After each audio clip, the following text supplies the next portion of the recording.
With the recent release of the Guildmaster's Guide to Ravnica, we finally have the monster race that we've been clamoring for, so get ready to grab the bull by the horns, because today we're talking Minotaurs here on Rolling with Advantage.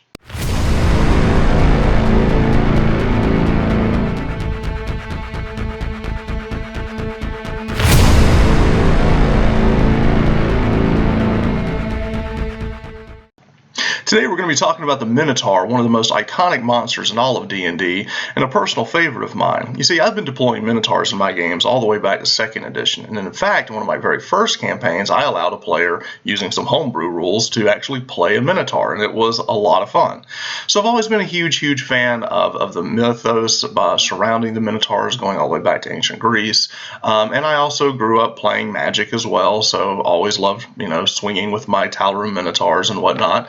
So, big fan of Minotaurs in both the D&D and the Magic world, and as we got closer to seeing what the final version of the monster was going to be in the Guildmaster's Guide to Ravnica, I got very excited.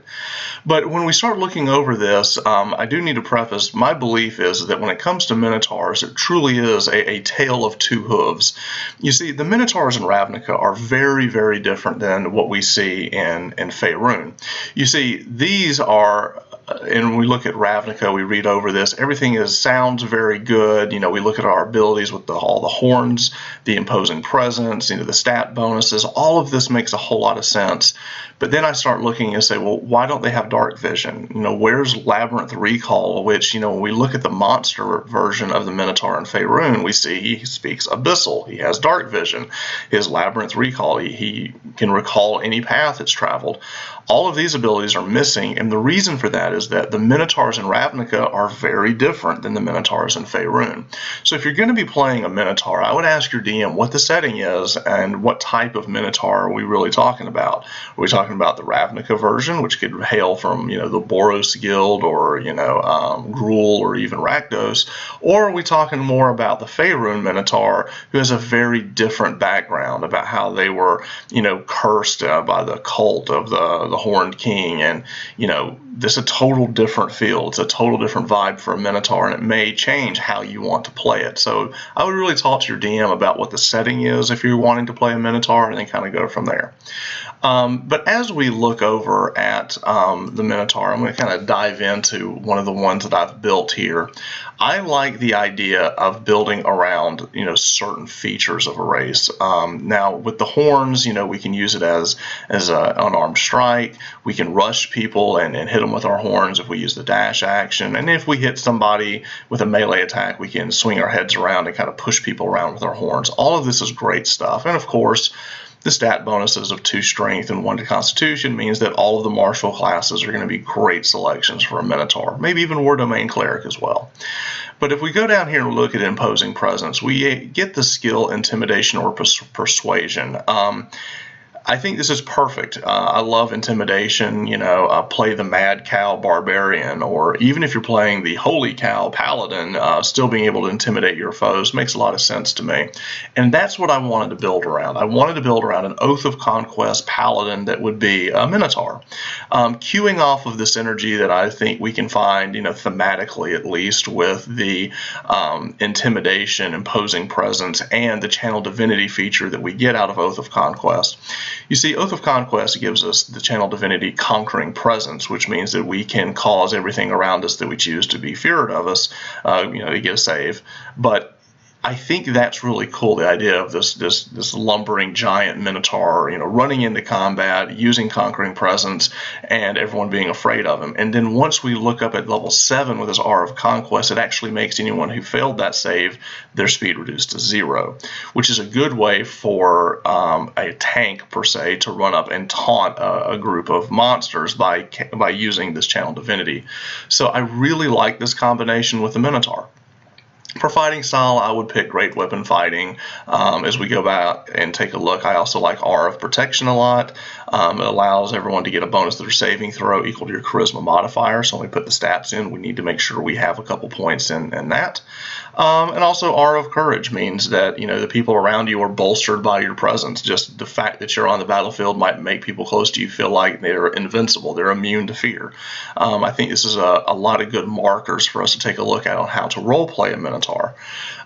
Now, when we go over and we look at spells, I just want to take a look at the kit that you get for being an Oath of Conquest. And we get Command, which I love because I think the idea of, the Minotaur commanding someone to do something and they're being fearful and they're going to do it, I think it fits the theme of what we're looking at. They also can straight up cast Fear, which I think is huge. So Hold Person's great, Spiritual Weapon, all of these abilities are really good and kind of fit into the Minotaur ethos that I'm thinking of.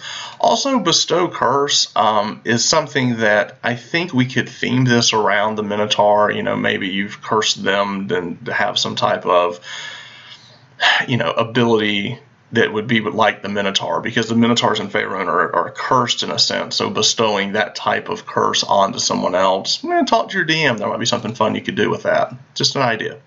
When you look over the abilities, we want to put all of our points in strength. So I'm doing point buy, so this will get us to 16 as a Minotaur. Constitution 13 plus 1 for being a Minotaur get us to 14. I always like to have a couple of points in wisdom, and in charisma we want to get this up because we need to have a charisma modifier to make our intimidation better and also make our channel divinity fear options better as well. So that's how I would build it. As far as description, I'm thinking a Faerun version. Far Traveler kind of makes sense to me, particularly because all eyes on you.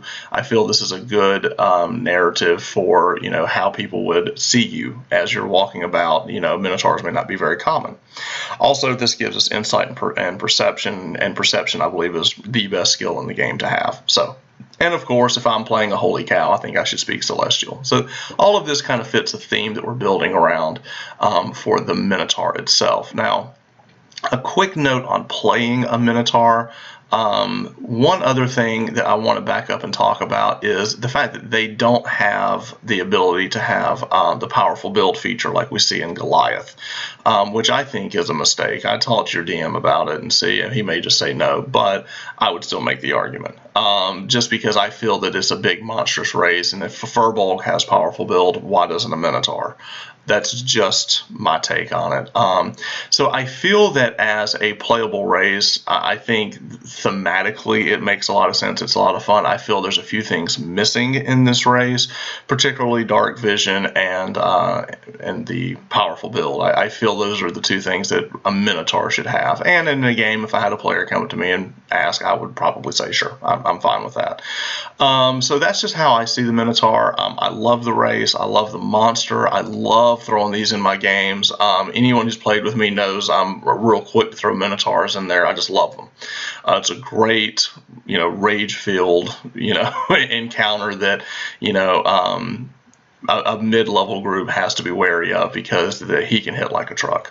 So anyway, this is my Minotaur review for today. If you have any questions, if you've played one and maybe you see something that I built that you would do differently, I'd love to hear some feedback.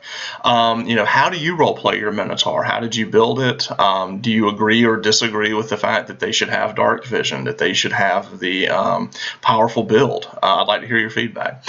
So if you like this type of content, please like and subscribe to the channel. We also have a Discord that you can join if you want to continue this conversation online. I'll leave a link to that in the description below. And as always, keep rolling with advantage. Thanks.